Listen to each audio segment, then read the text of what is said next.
स्पष्टवादी न दे पाए, जिसके कारण उनका सिद्धांत अधूरा रह जाता है। निरपेक्षवाद बौद्धिक दृष्टि से निरपेक्षवाद एक बहुत ही उन्नत स्तर का सिद्धांत है। इसका विकास मुख्यतः आध्यात्मवाद के साथ हुआ है। उस शुद्ध आध्यात्मवाद की विवेचनात्मक दृष्टि से एक तत्व मीमांसात्मक सिद्धांत के रूप में चाहे कितनी भी खामियां हो, लेकिन फिर भी वह मनुष्य के बौद्धिक विकास की उच्चता का परिचायक है।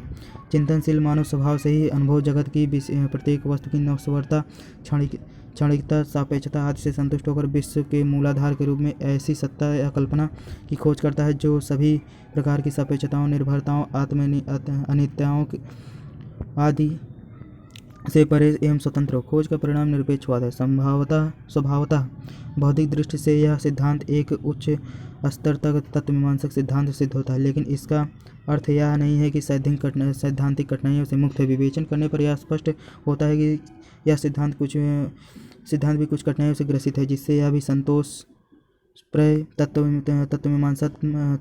तत्वमीमांसात्मक सिद्धांत के रूप में ग्राह्य नहीं है। जैसे एक निरपेक्ष अनंत पूर्ण तत्व में इतने अघोर पूर्ण सीमित क्षणभंगुर आत्मविरोधी आदि पदार्थ कैसे उत्पन्न हो जाते हैं। जब परमार्थ तत्व का स्वरूप इतना पूर्ण एवं निरपेक्ष है तो उसमें उत्पन्न तत्व इस प्रकार के कैसे हो जाते हैं। कहा जाता है कि अनेक तत्व तो निरपेक्ष हो ही नहीं सकते। यह निरपेक्ष की परिभाषा में ही है, इसलिए उन्हें तो सापेक्ष, सीमित, अपूर्ण आदि होना ही है।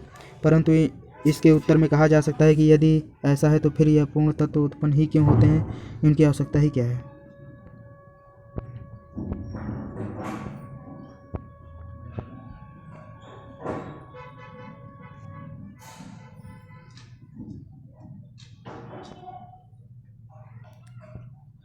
चलिए नेक्स्ट पार्ट इस वीडियो के बाद अपलोड किया जाएगा। तब तक के लिए धन्यवाद।